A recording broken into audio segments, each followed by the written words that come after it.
खुल के आइए मैदान में, आप भैया कहिए मेरिट पे, उस पर चर्चा कीजिए। आप आरक्षण खत्म करना चाहते हैं मुझे पता है।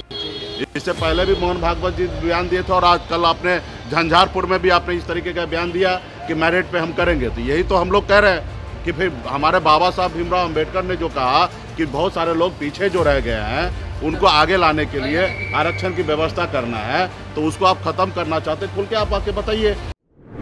बिहार में लोकसभा चुनाव की तैयारियों को देखते हुए एक तरफ लालू परिवार ताबड़तोड़ रैलियां कर रहा है, तो दूसरी तरफ 2 चरण के मतदान में 9 सीटों पर वोटिंग संपन्न हो चुकी। ऐसे में बिहार में अब भारतीय जनता पार्टी को घेरने के लिए एक तरफ तेजस्वी यादव, लालू प्रसाद यादव ताबड़तोड़ जन प्रचार में जुटे हुए हैं, तो दूसरी तरफ उनके सहयोगी दल भी पीछे नहीं रह रहे हैं। कांग्रेस पार्टी समेत वाम दलों के नेता और इसके साथ साथ विकासशील इंसान पार्टी के राष्ट्रीय अध्यक्ष मुकेश सहनी लगातार भारतीय जनता पार्टी की नीतियों को लेकर के सवाल खड़े कर रहे हैं। केंद्र की मोदी सरकार से लेकर बिहार में नीतीश कुमार पर तीखे हमले बोल रहे हैं, और इसको देखते हुए ऐसा प्रतीत होता है कि इस बार महागठबंधन देश में एक बड़ा बदलाव लेकर आएगा। आखिरकार क्या महागठबंधन जीत दर्ज कर पाएगा? क्योंकि वर्तमान में देखा जाए तो बिहार में 30 लोकसभा सीटों पर चुनाव होना है। ऐसे में आरजेडी जो सबसे बड़ी पार्टी है वीआईपी चुनाव नहीं लड़ रही है, कांग्रेस पार्टी महज 9 सीटों पर चुनाव लड़ती नजर आ रही है।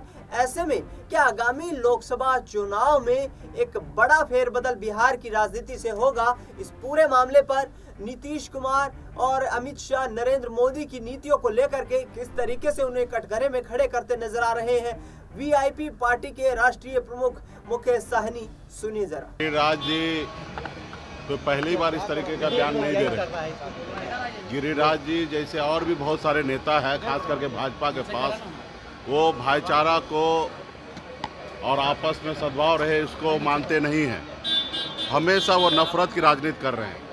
आज की तारीख में चुनाव का समय है, चुनाव में जनता का बात रखे और अलूल जुलूल बयान देने के लिए तो 365 दिन बाकी है।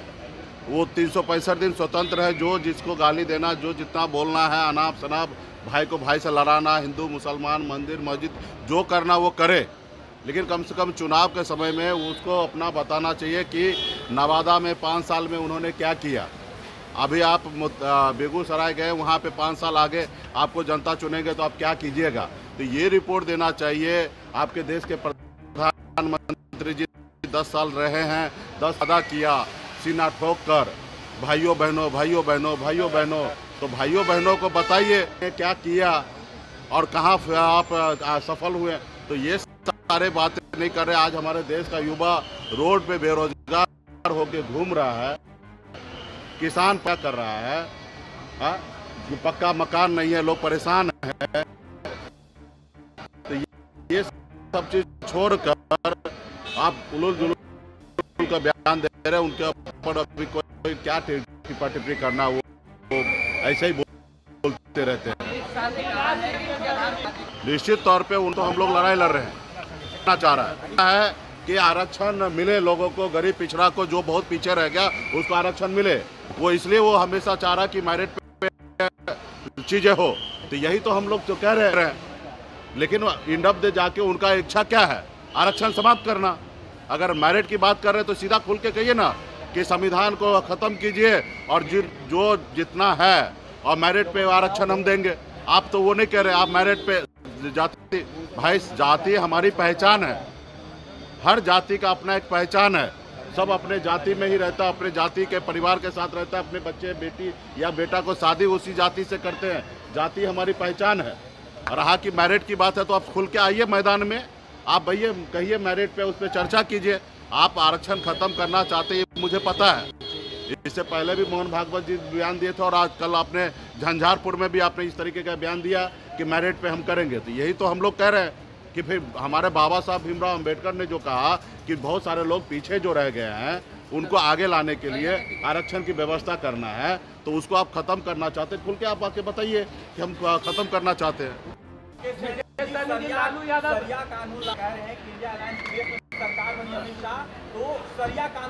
देखिए, हमारी सरकार बनेगा, हमको पता है कि हमको क्या करना चाहिए, वो हमारे मुंह में न डाले। उनको क्या करना चाहिए वो अपनी बात करे, हमको क्या करना चाहिए, हमारा देश कैसे आगे देत रहेगा। हम उनके कहने से थोड़ी, उनको जो कह रहे हैं कि तो युवा को नौकरी देने के लिए वो दे तो नहीं रहे। तो हमको हमारी सरकार बनने के बाद हम देश को जोड़ के रखने के लिए जो उचित होगा वो सब काम हम करेंगे। उनके कहने से कोई काम नहीं करेंगे। कर्नाटक में ओबीसी का आरक्षण छीन करके कांग्रेस ने कर्नाटक में ओबीसी का आरक्षण छीन कर मुसलमानों को दे दिया। प्रधानमंत्री ने कहा कि आप लोग भी वही कर रहे हैं। वो ऐसा कुछ नहीं है, ऊपर इतना झूठ बोलते हैं। हम लोगों को सर प्रधानमंत्री सिर्फ चुनाव जीतने के लिए इतना झूठ नहीं बोलना चाहिए।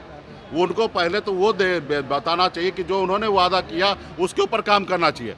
राज्य सरकार जिनके पास जो अभी उनके पास देश का प्रधानमंत्री है, उनको लग रहा है गलत है तो बदल देना चाहिए। कल उन्होंने झंझारपुर में कहा मंडल कमीशन को रोक के रखने वाला, भैया 10 साल से आप ताली बजा रहे थे क्या? तो सुना आपने मुकेश सहनी को, जो ये कहते नजर आ रहे हैं कि पहले 2 चरण के चुनाव में ही बीजेपी पूर्णतया बौखलाहट में दिखाई दे रही है और इसको देखते हुए धार्मिक बयानबाजियां शुरू कर चुकी है। ऐसे में माही से सवाल लेने की कोशिश करेंगे कि आखिरकार जिस तरीके से 2 चरण के मतदान संपन्न हुए माही, यहाँ पर जो मुकेश सहनी है उन्होंने साफ तौर पर ये आरोप लगाए हैं कि बीजेपी हार से बौखला चुकी है। क्या यहाँ पर कोई बड़ा परिवर्तन होने वाला है बिहार की राजनीति में? जी बिल्कुल, देखिएगा आप एनडीए में जब मुकेश सहनी थे तो कहीं ना कहीं उनकी हर एक नब्ज को अब मुकेश सहनी जान चुके हैं।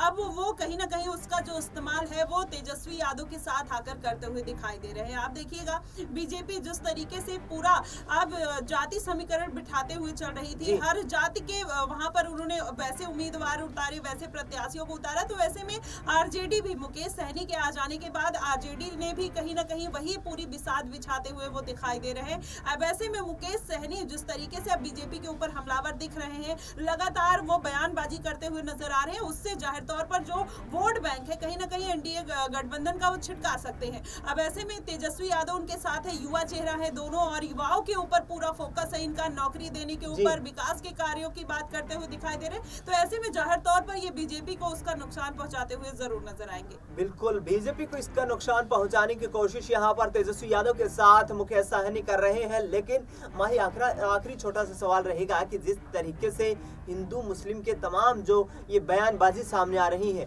भारतीय जनता पार्टी को घेरने की कोशिश यहाँ पर विपक्ष कर रहा है, तो क्या इन मुद्दों के आधार पर जनता वोट करेगी? क्या यहाँ पर विकास और रोजगार के मुद्दे पीछे हट जाएंगे? जी बिल्कुल, ऐसा बहुत बार हुआ है। जो भारतीय जनता पार्टी ने हमेशा से, जब आप 2014 से देख लीजिए, उसने हमेशा से धर्म की राजनीति की है। चाहे आप देख लीजिए ट्रिपल तलाक, आर्टिकल 370, राम मंदिर, सबसे बड़ा मुद्दा राम मंदिर का, मथुरा काशी, कितने बड़े ज्ञानवापी, ऐसे तमाम तरीके के मुद्दे निकल कर आए। और बीजेपी हमेशा से, बजरंग दल, कितने बड़े बड़े बयानबाजी, जेएनयू का आप देख लीजिए, हमेशा से धर्म के मुद्दे ही निकल कर आए। कहीं यहाँ पर दंगा हुआ, कहीं वहां पर फसाद हुआ, इस तरीके का। तो ये बीजेपी के राज में कहीं ना कहीं ये सारी चीजें पता नहीं क्यों इतना उफान पे रहती हुई दिखाई देती हैं, इसमें कोई दो राय नहीं है। और भाजपा इसी बात को लेकर हमेशा से रडार पर रहती है और इंडिया गठबंधन इस बात का फायदा उठाता है और इन्हीं मुद्दों को लेकर घेरता हुआ नजर आता है। वहीं आप देखेंगे भाजपा कहीं ना कहीं धर्म की राजनीति जिस तरीके से करती है वो उस पर मुखर होकर बोलती हुई नजर आती है। राम मंदिर जिस पर आचार्य संहिता लग गई है, आप देखेंगे उसमें कहीं ना कहीं पीएम नरेंद्र मोदी ने स्टेज पर जाकर इसके बारे में भाषण दिया था और उन्होंने बोला था कि राम मंदिर के बारे में उन्होंने उल्लंघन किया, वैसे में उनके ऊपर केस फाइल हो गया है। तो आप देखिएगा भाजपा कहीं ना कहीं अभी भी चुनाव प्रचार में राम मंदिर को छोड़ते हुए नजर नहीं आती। उनको पता है कि ये वोट बैंक का एकमात्र सहारा बसता है। वहीं विपक्ष इस बात को बहुत अच्छी तरीके से जानता है और वो इसी मुद्दे पर घेरता हुआ नजर आता है। लेकिन जनता के मन में अभी वो पूरी दुनिया या पूरा हिंदुस्तान देखिए राममय हो चुका है, तो उसमें अब बहुत सारी पार्टियां कोई किसी का कुछ नहीं बिगाड़ सकती है। बिल्कुल, यहाँ पर बीजेपी को इस मुद्दे को लेकर कहीं ना कहीं फायदा मिलता हुआ नजर आ सकता है, क्योंकि हिंदुत्व के कार्ड को खेलते हुए लगातार भारतीय जनता पार्टी न सिर्फ केंद्र की सत्ता पर काबिज होती नजर आई है, बल्कि यहाँ पर हिंदुत्व के कार्ड के जो है मद्देनजर ही तमाम राज्यों में भी सरकारें बनाई गई हैं। अब देखना ये होगा कि आखिरकार इसका कितना फायदा यहाँ पर विपक्षी दल उठा पाते हैं और किस तरीके से तीखा प्रहार कर पाते हैं। फिलहाल माही, आपने तमाम जानकारी साझा की, आपका बहुत बहुत शुक्रिया। देश दुनिया की तमाम बड़ी खबरों के लिए आप देखते रहिए SPN9।